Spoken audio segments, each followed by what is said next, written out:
Sob, ketemu lagi sama Mimin di berita terkini MotoGP.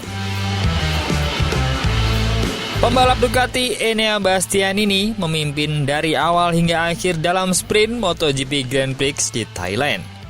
Setelah mendapatkan tekanan lebih pasca kecelakaan di babak kualifikasi, Martin mengawali sprint dengan susah payah dari posisi ketiga di grid saat dia mencoba untuk melesat ke posisi terdepan di depan pole position Pecco Bagnaia.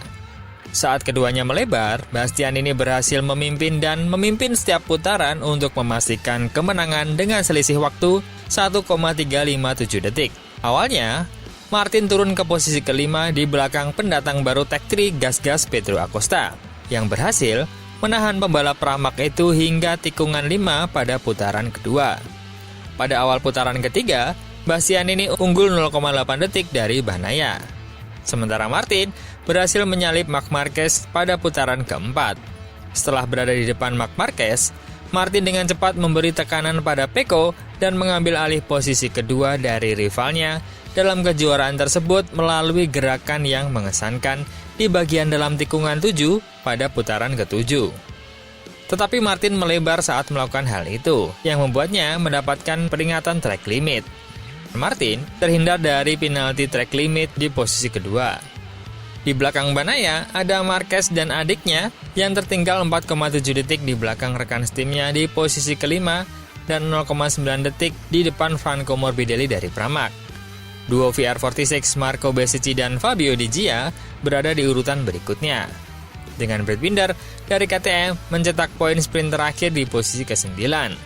Momen besar di putaran pertama membuat pembalap Yamaha Fabio Quartararo kehilangan perolehan poin. Dengan pembalap Yamaha itu melewati bendera finish di posisi ke-10 di depan Jack Miller dari KTM. Satu strip di belakangnya ada Honda tercepat yang diwakili oleh Johan Zarco. Aprilia mengalami kesulitan sprint dengan Raul Fernandez dari Trackhouse menjadi pembalap tercepat merek tersebut di posisi ke-14. Acosta mengalami kecelakaan pada putaran keempat di tikungan 3. Dia awalnya kembali ke lintasan, tapi masuk ke pit lane pada akhir balapan. Dengan hasil ini, Martin mengukuhkan posisi kedua, meraih 2 poin penting dan memperlebar keunggulan di kejuaraan menjadi 2-2. Martin kini menempatkan dirinya dalam posisi bahwa jika Bagnaia memenangi setiap balapan yang tersisa, pembalap Pramac itu hanya perlu finish kedua untuk setiap balapan memenangkan kejuaraan. Nah, bau-baunya nih. Sepertinya Martin akan menjadi juara dunia kali ini. Jika iya, rekornya selain juara dunia dan langsung berpisah dengan Ducati, Martin juga juara dunia dengan tim satelit. Rekor juga bagi Pramac, dan kemudian Pramac juga berpisah dari Ducati. Namun, Martin dinilai seharusnya mendapatkan penalti karena berkali-kali menyentuh garis hijaunya. Tapi, kok bisa lolos? Hal ini disampaikan oleh Pecco Bagnaia yang ada di belakangnya. Pecco Bagnaia mengatakan dia menduga Jorge Martin akan mendapat penalti track limit pada sprint MotoGP Grand Prix Thailand dan meyakini pembalap Pramac itu keluar lintasan sebanyak 4 kali. Namun pada lembar analisis putaran yang disediakan oleh Dorna, Martin secara resmi tercatat hanya melampaui batas lintasan sebanyak 2 kali saja. Jika melampaui batas lintasan sebanyak 3 kali, pembalap akan dikenai long lap penalti. Sejujurnya, saya memikirkan dan mulai menghitung karena begitu saya melihatnya 2 kali, saya berkata, oke, 1 lagi penalti. Dan setelah itu, saya melihatnya 2 kali lagi.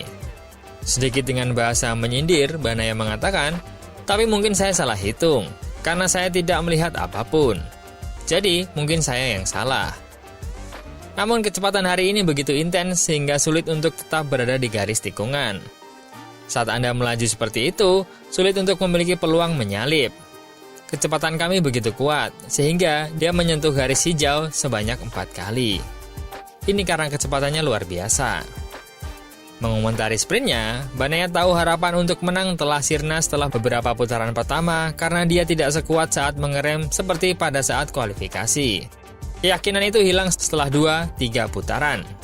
Menyadari bahwa feeling saya tidak ideal seperti pagi ini.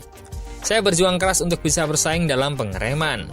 Sektor tercepat saya dalam akhir pekan adalah sektor 1 dan sektor 3. Dan hari ini saya kalah di sana.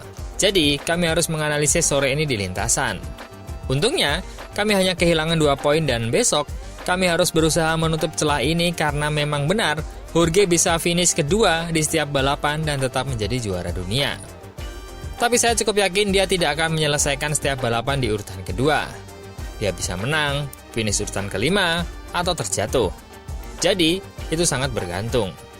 Tapi kami harus lebih fokus pada hasil dan tampil sempurna daripada memikirkan itu, karena hari ini saya berpikir tampil lebih kompetitif, tapi nyatanya di balapan saya malah justru kesulitan.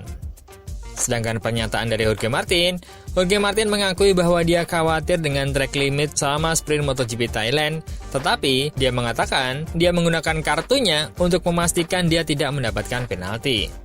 Ketika ditanya apakah dia khawatir tentang track limit, Martin berkata, tentu saja. Maksud saya sedikit berada di batas di tikungan 7 jika saya ingin masuk dengan cepat dan segera menarik gas. Maka saya benar-benar berada di batas saat keluar. Saya menggunakan kartu saya. Anda bisa pergi ke hijau sekali, jadi saya menggunakannya. Sejak saat itu, saya mencoba untuk menjaga jarak. Tidak terlalu jauh, karena saya tahu Pecco cukup kuat di lintasan itu. Namun saya harus mengambil sedikit jarak. Untuk kesempatan juara dunia, hanya dengan selalu finish kedua, Martin mengatakan. Kita lihat saja pada balapan berikutnya. Yang pasti, jika Anda bertanya kepada saya apakah saya menginginkan untuk bisa selalu finish kedua, saya akan menandatanganinya. Saya ingin menjadi juara dunia. Tapi saya tidak tahu. Mari kita lihat. Mungkin besok saya tidak bisa menjadi yang kedua. Saya akan memberikan 100%. Pecco akan sangat kuat. Saya akan berusaha menjadi cerdas. Yang pasti, saya berlomba dengannya. Jika saya bisa menang, saya akan mengambilnya. Tapi tantangan saya berbeda. Ini akan sangat sulit. Pecco biasanya membaik pada hari Minggu, jadi saya juga harus membaik. Mengenai hari Minggu, Martin masih belum yakin untuk pilihan ban Grand Prix pada hari Minggu besok. Dengan ban keras, kemungkinan akan menjadi pilihan yang difavoritkan seperti tahun lalu. Dia melakukan banyak hal pada hari Jumat dengan ban keras, tapi tidak senang dengan hasil yang diperoleh. Terlepas dari itu, dia mengatakan dia akan memutuskan hal yang sama seperti Pecco apapun yang terjadi. Sedangkan Pecco dibela oleh Marc Marquez. Jorge Martin mungkin hanya mendapatkan 2 poin lebih banyak dari rivalnya dalam perebutan gelar MotoGP. Namun Marc Marquez yang tahu lebih banyak soal juara dunia memperingatkan bahwa sekarang saat yang penting bagi calon rekan timnya yaitu Pecco Bagnaia mengalahkan Martin pada hari Minggu. Besok kita akan menyaksikan pertarungan apik antara Bagnaia dan Martin karena keduanya melaju sangat cepat. Dan Bagnaia perlu mengambil resiko karena dia ingin memiliki peluang di Valencia. Besok dia harus finish di depan Martin. Dengan keunggulan Martin kini sebanyak 22 poin. Secara teori, dia dapat finish kedua setelah Bagnaia di 5 balapan tersisa dan tetap memenangi gelar. Wah, kalau pengamatan teman-teman semua nih, baik melihat balapan tadi atau tayangan ulangnya, kira-kira kenapa Martin bisa lolos penalti?